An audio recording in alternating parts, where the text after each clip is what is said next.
નમસ્કાર મિત્રો, આજે આપણે ગૌણ સેવા પસંદગી મંડળ દ્વારા લેવાયેલ પ્લાનિંગ આસિસ્ટન્ટના પેપરનું સોલ્યુશન કરીશું. શિફ્ટ 1નું પેપર તારીખ 30/3/2024ના રોજ 9 વાગ્યાથી 12 વાગ્યા વચ્ચે લેવાયું હતું. આજે આપણે તેના ટેકનિકલ પાર્ટનું સોલ્યુશન કરીશું. વિડીયો લાંબો ન થઈ જાય માટે આપણે અલગ અલગ પાર્ટમાં સોલ્યુશન કરીશું. તો ચાલો મિત્રો આજના વિડીયોને શરૂ કરીએ. સૌથી પહેલો પ્રશ્ન છે કે કુદરતી મટીરિયલ્સ જેવા કે સોઇલ, સ્ટ્રો, રેતી અને ચૂનાના મિશ્રણને શું કહેવાય છે? તો મિત્રો તેને કોબ કહેવાય છે. તે દિવાલો બનાવવા માટે ઉપયોગમાં લેવાય છે. તે ગરમી પણ રોકે છે અને પર્યાવરણ માટે અનુકૂળ પણ છે. માટે આપણો સાચો જવાબ આવશે ઓપ્શન ડી, કોબ. બીજો પ્રશ્ન છે કે સોફ્ટ સોઇલમાં ભૂકંપના આંચકા પથ્થર કરતાં 2 થી કેટલા ગણા સુધી વધારે થઈ શકે છે? તો મિત્રો સોફ્ટ સોઇલમાં 2 થી 6 ગણા સુધી ભૂકંપના આંચકા થઈ શકે છે એઝ કમ્પેર ટુ રોક. માટે આપણો સાચો જવાબ આવશે ઓપ્શન સી, 6.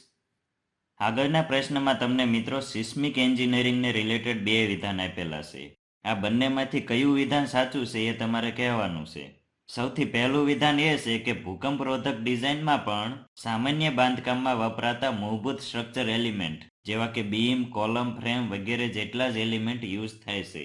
તો મિત્રો આ વિધાન સાચું છે.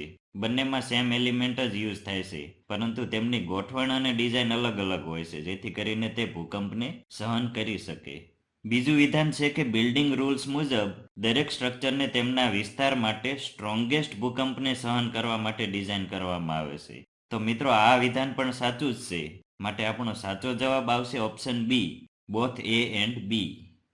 આગળનો પ્રશ્ન છે કે રિમોટ સેન્સિંગ માટે વપરાતા એરિયલ પ્લેટફોર્મ એટલે કે હવામાંથી માહિતી મેળવવાના સાધનોમાં નીચેનામાંથી શેનો સમાવેશ નથી થતો? તો મિત્રો તમને ઓપ્શન પરથી જ ખબર પડી ગઈ છે કે ક્રેન જે છે એને રિમોટ સેન્સિંગ સાથે કંઈ લેવા દેવા નથી. માટે આપણો સાચો જવાબ આવશે ઓપ્શન એ, ક્રેન. આગળનો પ્રશ્ન છે કે રાજ્યની અંદર જિલ્લાના મુખ્ય મથકો અને મહત્વપૂર્ણ શહેરોને જોડતા રોડને કેવો રોડ કહે છે, જે પાડોશી રાજ્યોના નેશનલ હાઈવે અને હાઈવેને પણ કનેક્ટ કરે છે? તો મિત્રો આવા રોડને સ્ટેટ હાઈવે કહેવાય છે. આપણો જવાબ આવશે ઓપ્શન ડી, સ્ટેટ હાઈવે. આગળનો પ્રશ્ન છે કે રેટ એનાલિસિસને નીચેનામાંથી કયા ફેક્ટર અફેક્ટ કરે છે? તો મિત્રો વર્ક સ્પેસિફિકેશન, મટીરિયલની ક્વોલિટી, લેબર કોસ્ટ, આ ત્રણેય રેટ એનાલિસિસને અફેક્ટ કરે છે. માટે આપણો સાચો જવાબ આવશે option C, A, B and C. આગળના પ્રશ્નમાં આપણને નેટ પ્રેઝન્ટ વેલ્યુનું ફોર્મ્યુલા પૂછેલું છે. તો મિત્રો નેટ પ્રેઝન્ટ વેલ્યુ બરાબર present value of cash inflow minus present value of cash outflow થાય. માટે નેટ પ્રેઝન્ટ વેલ્યુ એ આ બંનેનો ડિફરન્સ છે. માટે સાચો જવાબ આવશે ઓપ્શન સી, ડિફરન્સ. આગળના પ્રશ્નમાં તમને મિત્રો જીઓગ્રાફિકલ મેપ બનાવવાની પદ્ધતિ વિશેના 2 વિધાન આપેલા છે.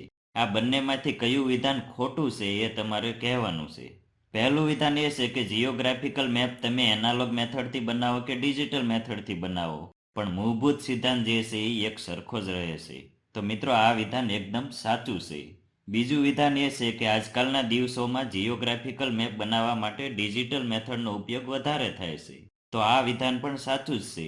માટે આપણો સાચો જવાબ આવશે ઓપ્શન ડી, એ અને બી એકય ખોટા નથી. આગળનો પ્રશ્ન છે કે મેક્સિમમ લોડ ઇન્ટેન્સિટી કે જે તમારી સોઇલે શિયર ફેલર થયા વગર સપોર્ટ કરી શકે છે. તો આનો જવાબ તો બધાને ખબર જ હશે કે અલ્ટિમેટ બેરિંગ કેપેસિટી આવે. હવે આપણો લાસ્ટ ક્વેશ્ચન છે કે એન્વાયરમેન્ટલ પ્રોટેક્શન એક્ટ 1986 હેઠળ ખાલી જગ્યા પ્રકારની ડેવલપમેન્ટ એક્ટિવિટી કે જેનું ઇન્વેસ્ટમેન્ટ 50 કરોડ કે તેનાથી વધારે છે, તેના માટે એન્વાયરમેન્ટ ઇમ્પેક્ટ એસેસમેન્ટ ફરજિયાત બનાવવામાં આવી છે. તો મિત્રો આમાં 29 પ્રકારની ડેવલપમેન્ટ એક્ટિવિટીઝનો સમાવેશ થાય છે, જેમ કે ઉદ્યોગો, પાવર પ્લાન્ટ, ટ્રાન્સપોર્ટેશન, ખાણકામ, બાંધકામ વગેરે વગેરે.